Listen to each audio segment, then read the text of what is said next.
വളരെ സിമ്പിളായിട്ട് വീട്ടിൽ തന്നെ ചെയ്യാൻ പറ്റുന്ന ഒരു ചെറിയ ബിസിനസ് ഐഡിയ ആണ് ഇന്നിവിടെ പറയുന്നത്. ഈ ബിസിനസ് ഐഡിയ പുതിയതല്ല, പലരും പണ്ട് പരീക്ഷിച്ച് വിട്ടുകളഞ്ഞ ഒരു സംഭവമാണ്. എന്നാൽ ഇന്നും അതിന് നല്ല മാർക്കറ്റ് ഉണ്ട്. ഈ വിട്ടുകളഞ്ഞവർക്ക് ഉണ്ടായ പ്രശ്നം എന്ന് പറഞ്ഞാൽ അവർക്ക് അത് മാർക്കറ്റ് ചെയ്യാൻ കഴിഞ്ഞില്ല എന്നുള്ളതാണ്. മാർക്കറ്റിംഗ് പ്രധാന ഘടകമാണ്. കാരണം എന്ത് പ്രോഡക്റ്റ് നമ്മൾ ഉണ്ടാക്കിയാലും മാർക്കറ്റ് ചെയ്യാൻ കഴിഞ്ഞില്ലെങ്കിൽ അത് ഫെയിൽ ആകും. അത് ഉറപ്പായ കാര്യമാണ്. ചെറുകിട സംരംഭം തുടങ്ങാൻ ആഗ്രഹിക്കുന്ന വ്യക്തിയാണെങ്കിൽ ഒന്നുകിൽ നിങ്ങൾക്ക് മാർക്കറ്റിംഗ് അറിഞ്ഞിരിക്കണം.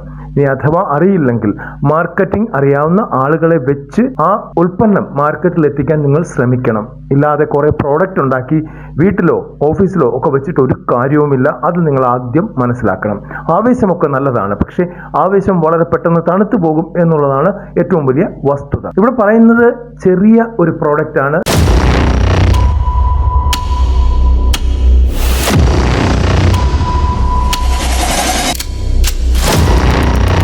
നമ്മൾ നമ്മളുടെ വീഡിയോകളിൽ പറയാറുള്ളത് ചെറുകിട ബിസിനസ്സുകളെ കുറിച്ചാണ്. പാവപ്പെട്ടവർക്ക് വേണ്ടി, അധികം ബജറ്റ് ഇല്ലാത്തവർക്ക് വേണ്ടിയുള്ള ബിസിനസ്സുകൾ തന്നെയാണ് നമ്മൾ പറയുന്നത്. അവർക്കും ജീവിതത്തിന്റെ ഉയർച്ചയിലെത്താൻ താല്പര്യമുണ്ട്, ആഗ്രഹമുണ്ട്. ഇന്നും ചെറുകിട ബിസിനസ് തന്നെയാണ് പറയുന്നത്. ഈ വീഡിയോ നിങ്ങൾക്ക് ഇഷ്ടപ്പെടും എന്ന് എനിക്ക് ഉറപ്പുണ്ട്. ഇഷ്ടപ്പെട്ടാൽ ലൈക്ക് ചെയ്യാൻ മറക്കരുത്, ഷെയർ ചെയ്യാൻ മറക്കരുത്. പിന്നെ നിങ്ങളുടെ അഭിപ്രായം കമന്റ് ചെയ്യുക. ആദ്യമായിട്ടാണ് കാണുന്നതെങ്കിൽ സബ്സ്ക്രൈബ് ചെയ്യുക. നമുക്ക് വീഡിയോയിലേക്ക് കടക്കാം. ഇവിടെ ഒരു ക്ലീനിങ് ലോഷൻ ആണ് പറയുന്നത്. വിവിധ ഉപയോഗങ്ങൾക്ക് പ്രയോജനപ്പെടുത്താവുന്നതും ഉപയോഗിക്കാൻ വളരെ സൗകര്യപ്രദവുമായിട്ടുള്ള ഒരു നല്ല വിപണന സാധ്യതയുള്ള ക്ലീനിങ് ലോഷനാണ് ഇവിടെ പറയുന്നത്. ഈ ലോഷൻ വെച്ച് നമുക്ക് തറ കഴുകാം, പാത്രങ്ങൾ കഴുകാം, വാഹനങ്ങൾ കഴുകാം, എല്ലാത്തിനും ഉപയോഗിക്കാൻ പറ്റുന്ന കോമൺ ആയിട്ടുള്ള ഒരു ക്ലീനിങ് ലോഷനാണ് ഇവിടെ പറയുന്നത്. നമ്മൾ ഈ ഒരു പ്രോഡക്റ്റ് ഉണ്ടാക്കിയതിന് ശേഷം ഒരു ബക്കറ്റ് വെള്ളത്തിൽ ഏകദേശം 30 മില്ലി ചേർത്ത് നേർപ്പിച്ചാണ് ഉപയോഗിക്കേണ്ടത്. ഡയറക്റ്റ് ഉപയോഗിക്കരുത്. അപ്പോൾ അതിനെന്തൊക്കെയാണ് പ്രോഡക്റ്റുകൾ അല്ലെങ്കിൽ റോ മെറ്റീരിയൽസ് വേണ്ടത് എന്ന് നോക്കാം. ആദ്യം വേണ്ടത് ആസിഡ് സ്ലറിയാണ്. 100 ഗ്രാം ആണ് അത് വേണ്ടത്. പിന്നെ വേണ്ടത് കാസ്റ്റിക് സോഡയാണ്, 1.5 കിലോഗ്രാം വേണം. പിന്നെ വേണ്ടത് യൂറിയയാണ്, 500 ഗ്രാം വേണം. പിന്നെ വേണ്ടത് ജലമാണ്, അതൊരു 20 ലിറ്റർ വേണ്ടി വരും. ഈ ഒരു 4 ഘടകമാണ് നമുക്കിതിൽ വേണ്ടി വരുന്നത്. കാസ്റ്റിക് സോഡ അറിയാം, ക്രിസ്റ്റൽ പരുവത്തിലായിരിക്കും വരുന്നത്. അത് വെള്ളത്തിൽ ലയിപ്പിച്ചെടുക്കേണ്ടി വരും. നല്ലതുപോലെ ലയിച്ചു കഴിയുമ്പോൾ ആസിഡ് സ്ലറി അല്പാൽപ്പം ഈ ലായനിയിലേക്ക് ചേർക്കുക. ആസിഡ് സ്ലറി മുഴുവനും ചേർത്ത് കഴിയുമ്പോൾ വീണ്ടും കുറേശ്ശെ ഇളക്കിയ ശേഷം നന്നായി തണുക്കാൻ അനുവദിക്കണം. ഈ തയ്യാറാക്കി വെച്ചിരിക്കുന്ന ദ്രാവകത്തിന്റെ അമ്ലത നമ്മൾ പരിശോധിക്കണം. അതിന് ലിറ്റ്മസ് പേപ്പർ ഉപയോഗിച്ച് നോക്കിയാൽ മതി. ഇനി നിങ്ങൾക്കത് മനസ്സിലാകുന്നില്ലെങ്കിൽ ഈ കെമിക്കൽസ് വാങ്ങിക്കുന്ന ഷോപ്പിൽ തന്നെ പറഞ്ഞു കഴിഞ്ഞാൽ അവർ അത് എങ്ങനെയാണ് ചെയ്യേണ്ടത് എന്ന് പറഞ്ഞു തരും. അസിഡിറ്റി കുറവാണെങ്കിൽ ആസിഡ് സ്ലറിയും, ക്ഷാരാംശമാണ് കുറവെങ്കിൽ കാസ്റ്റിക് സോഡ ലായനിയും ചേർത്ത് ക്ഷാരമോ അമ്ലമോ അല്ലാത്ത അവസ്ഥയിൽ ആക്കണം.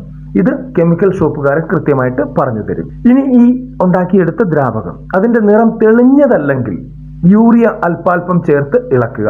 അങ്ങനെ തെളിഞ്ഞ നിറം വരും വരെ ചെയ്യണം. നല്ലതുപോലെ ഈ ദ്രാവകം തെളിയും. ഗുണമേന്മ കുറഞ്ഞ ആസിഡ് സ്ലറി ഉപയോഗിച്ചാൽ തെളിഞ്ഞ നിറം ലഭിക്കില്ല. അപ്പോൾ ഈ സ്ലറി മേടിക്കുന്ന സമയത്ത് നമ്മളുടെ കെമിക്കൽ ഷോപ്പുകാരനോട് പറയണം ഏറ്റവും നല്ല സ്ലറി തരാൻ പറയണം. പിന്നെ ഈ കൂട്ട് പറഞ്ഞതനുസരിച്ച് അവിടെ ചെന്ന് ചോദിക്കുക. അവിടെ എന്തെങ്കിലും വ്യത്യാസം വരുത്തണമെങ്കിൽ, അതായത് കെമിക്കലി എന്തെങ്കിലും വ്യത്യാസം വരുത്തണമെങ്കിൽ അവർക്ക് നമ്മളെക്കാൾ കൂടുതൽ അറിവുണ്ട്, അവർ അത് പറഞ്ഞു തരും. പിന്നെ നിങ്ങൾക്ക് സുഗന്ധം, പെർഫ്യൂംസ് ആവശ്യമുണ്ടെങ്കിൽ ചേർക്കാം, നിർബന്ധമൊന്നുമില്ല. നിങ്ങളുടെ പ്രോഡക്റ്റിന് എന്തെങ്കിലും ഒരു സുഗന്ധം ഉണ്ടായിരിക്കണമെന്ന് നിങ്ങൾക്ക് തോന്നുകയാണെങ്കിൽ പെർഫ്യൂമും അവിടെ തന്നെ കിട്ടും. ഇത്രയും ഈ പ്രോഡക്റ്റിന് ഏതാണ്ട് 20-22 ലിറ്ററോളം വരുന്നുണ്ട്. ഈ പ്രോഡക്റ്റിന് നമുക്ക് ഒരു 2-4 തുള്ളി പെർഫ്യൂം ഉപയോഗിച്ചാൽ മതി. ചെറിയ കാര്യമാണ്, വീട്ടിൽ തന്നെ ചെയ്യാൻ പറ്റുന്ന കാര്യമാണ്. ഇവിടെ ഈ കെമിക്കൽസ് ആണ് ഉപയോഗിക്കുന്നതെങ്കിലും ഇതൊന്നും വലിയ പ്രശ്നമുള്ള കെമിക്കൽസ് അല്ല. എങ്കിലും കുട്ടികളെ അടുപ്പിക്കാതിരിക്കുക. കൂടാതെ നിങ്ങൾ കൈകൊണ്ട് ഇളക്കാതിരിക്കുക.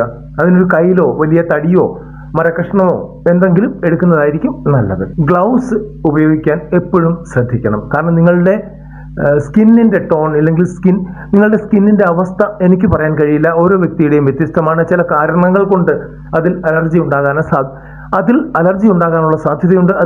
അതുകൊണ്ട് ഗ്ലൗസ് ഉപയോഗിച്ച് മാത്രമേ ഇത് ചെയ്യാൻ പാടുള്ളൂ. വീണ്ടും അടുത്തൊരു വീഡിയോയുമായി വരുന്നവരെ നന്ദി, നമസ്കാരം.